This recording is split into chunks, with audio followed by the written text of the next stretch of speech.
The Gray Mile, Part 2. The rain. That night didn't fall. It was driven. It came down in horizontal sheets, stripping the leaves from the oaks and turning the clay of McDonald County into a slurry that could swallow a man's boot whole. I parked the Ford a mile out, tucking it behind the skeletal remains of a burnt-out tobacco barn. I didn't want the chrome catching the moonlight, not that there was much moon to speak of. The sky was a bruised purple, heavy with violence. I approached Red's, Auto and Salvage, on foot. The perimeter fence was 8 feet of chain link, topped with razor wire that hummed in the wind. I found a washout near the creek bed where the earth had eroded beneath the metal. I slid under on my back, the mud coating me like a second skin, cold and smelling of iron.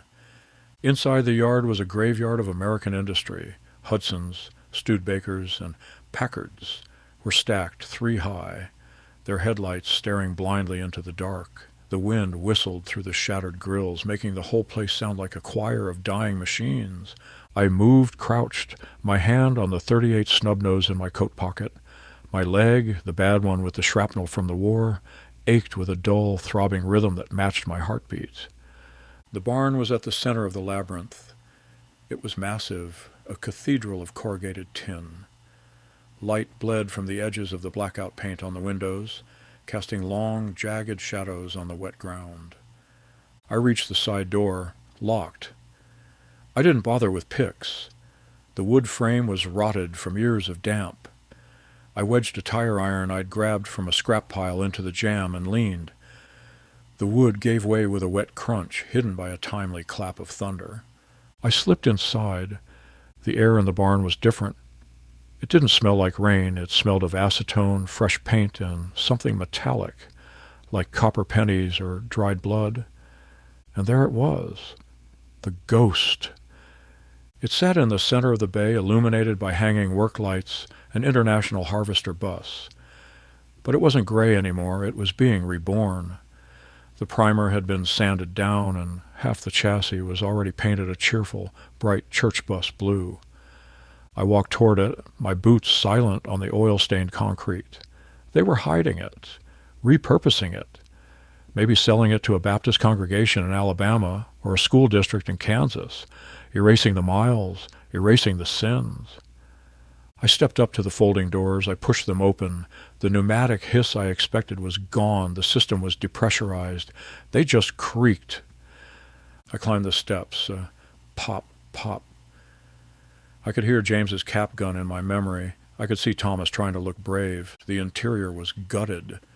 The rows of vinyl seats were gone, ripped out and piled in the corner of the barn. The floor was bare metal, stripped to the rivets. But the walls still held the scratches of the bored and the desperate. I walked down the aisle, my flashlight beam cutting through the dust motes. I was looking for something, anything, that proved my boys had been here. A fingerprint, a dropped ticket stub. I reached the back of the bus. There was a welder's bench set up there, covered in tools, and under the bench, a cardboard box marked trash.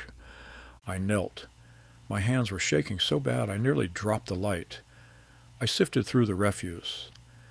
A woman's reading glasses, one lens cracked. Hattie Miller, 1953. A single leather work glove. The Gable Brothers, 1952. A crumpled pack of gum. And, at the bottom, it wasn't the gun, it was a comic book. Captain Marvel. The cover was torn, but I knew it. I bought it at the drugstore in Fort Smith the morning they left. Thomas had rolled it up and stuck it in his back pocket. I opened it. On the inside cover, in messy, 8-year-old cursive, property of Thomas Vance. I let out a sound that wasn't quite a sob and wasn't quite a scream. It was a pressure release. The confirmation was a physical blow. They were here. They were on this bus. I told Red to burn that box. The voice came from the front of the bus. I spun around, leveling the .38. Standing in the doorway, silhouetted against the work lights, was Sheriff Caldwell. He wasn't wearing his uniform. He was in a raincoat, dripping wet, holding a pump-action Ithaca shotgun casually across his chest. Behind him stood a mountain of a man in greasy coveralls, red. He was holding a wrench the size of a human femur. "Put it down, Silas," Caldwell said. His voice was calm, reasonable, the voice of a man who gives parking tickets. "You're trespassing, breaking and entering, assault with a deadly weapon if you don't lower that hammer." "I found them," I rasped, holding up the comic book. "I found the proof. You took them." Caldwell sighed, stepping onto the bus. The metal floor groaned under his weight. "We didn't take them, Silas. We transported them. There's a difference." "Where are they?" I screamed. The sound echoed in the tin barn. "Where are my sons?" "Gone," Red grunted, stepping up behind the sheriff. "Long gone. You're chasing smoke." "They ain't dead, Silas," Caldwell said, moving slowly down the aisle, closing the distance. "If that's what you're worried about, we aren't butchers. We're logistics." "Logistics?" "The world is full of people nobody wants," Caldwell said. "Drifters, old ladies with no family, kids running from broken homes, or kids misplaced. There's a market for labor, Silas. There's a market for domestic help. There's a market for healthy white children who need new parents in places where the adoption agencies ask too many questions." My stomach turned over. "You sold them." "We brokered a better life," Caldwell corrected. "Better than a dad on a cop's salary and a sick mother. They went to good families, wealthy families, up north, Chicago, Detroit, maybe Canada." "Who?" I demanded, aiming the gun at Caldwell's chest. "Give me the names." "I don't have name, Caldwell said, stopping 10 feet away. "I have a ledger, dates, prices, and drop-off points. But names? No. That's the point of the gray miles, Silas. It washes the names away." "Give me the ledger." Caldwell smiled. It was a cold, reptilian thing. "It's in the safe at the station. You really think I'd keep it here?" He racked the slide of the shotgun. Chunk, chunk. "Now, put the gun down, Silas. You're tired. You're drunk. We can work this out. You go home, you sober up, and maybe I send a letter to a contact in Chicago. Maybe we find out where Thomas ended up." It was a lie. I knew it was a lie, but for a split second the desperate father in me wanted to believe it. That split second was all Red needed. He lunged. He moved fast for a big man. The wrench swung in a vicious arc. I ducked, but not fast enough. The steel grazed my shoulder, deadening my left arm instantly. The comic book fell from my numb fingers. I fired. The .38 barked in the enclosed space, deafeningly loud. The bullet hit Red in the gut. He grunted, stumbling back, clutching his stomach. The wrench clattered to the floor. Caldwell didn't hesitate. He swung the butt of the shotgun up. It caught me under the chin. Stars exploded behind my eyes. My teeth clacked together, and I tasted copper. I fell back, hitting the metal floor hard. The revolver skittered away into the dark, and I tried to get up, but the world was spinning. A boot landed on my chest, pinning me. Caldwell stood over me, looking down with disappointment. "You shouldn't have shot him, Silas. Red's a beloved member of the Chamber of Commerce, a volunteer firefighter." He kidnapped." I tried to speak, but my jaw felt broken. "No," Caldwell said softly.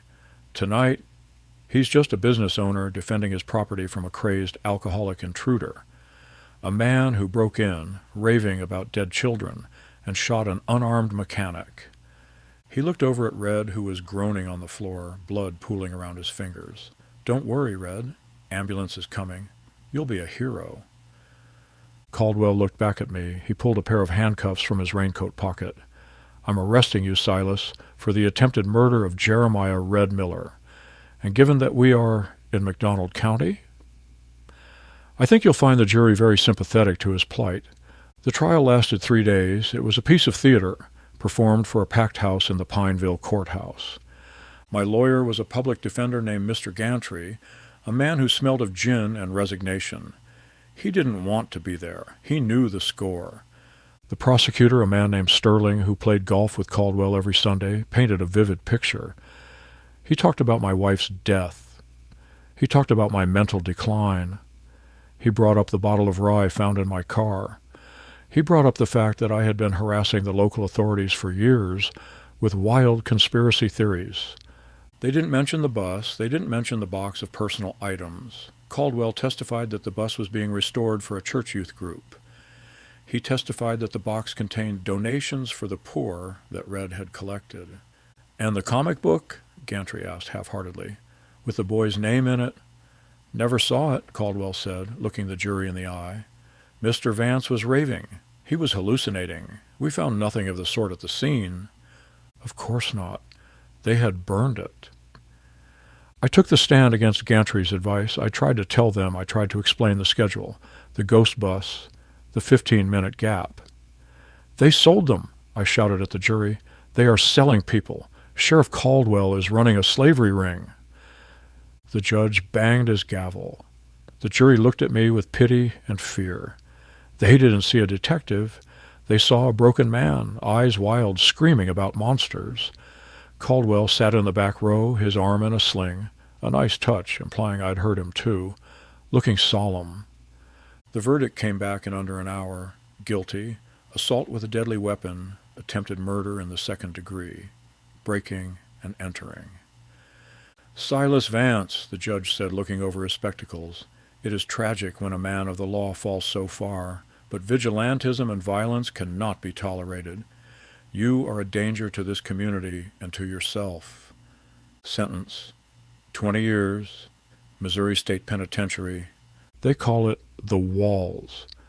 Jefferson City, a fortress of limestone on the banks of the Missouri River. I've been here 3 months. I share a cell with a check forger named Paco. He talks too much, but he leaves my stuff alone. The first month I just stared at the ceiling. I thought about the belt around my waist. I thought about how easy it would be to loop it around the bars. I had failed. I had lost the boys. I had lost Martha. And now I had lost my freedom. Caldwell had won. He had erased me, just like he erased the travelers at the turnaround. But then, 2 weeks ago, something happened. I was in the yard during rec time. It was snowing. I was walking the perimeter, head down, freezing. A new inmate had just transferred in from the county jail in McDonald County. A kid, a thief. He walked up to me. He looked nervous. You Vance? He whispered. Who wants to know? I was in the holding cell in Pineville, heard the deputies talking about you, about the trial. I stopped. Go on. They were laughing about it, about how you missed the big prize. What prize? The ledger, the kid said. You were screaming about a ledger in the safe. Yeah. Caldwell said it was at the station. The kid shook his head. One of the deputies, he said Caldwell is too smart for that. He said Caldwell doesn't keep the book. He said the book moves. Moves where? There's a courier, the kid said. Every month comes down from the city, collects the new pages, takes the money up. Up where?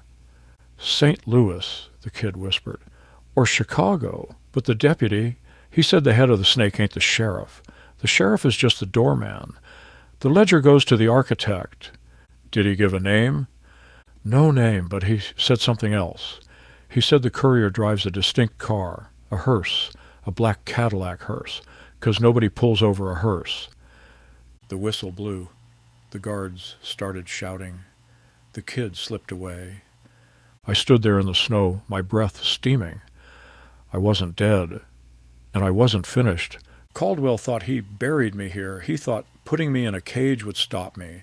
But he made a mistake. He put me in a cage with criminals, with thieves, with men who know how to break things, men who know how to pick locks, forge papers, and disappear. I'm not a cop anymore. I'm a convict, and the rules of the badge don't apply in here. I have 20 years. I won't need that long.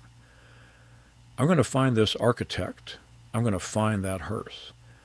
And I'm going to find my sons. But first, I have to plan a jailbreak.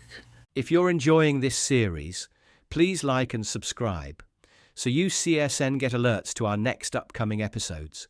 Stay tuned for part 3 of our story.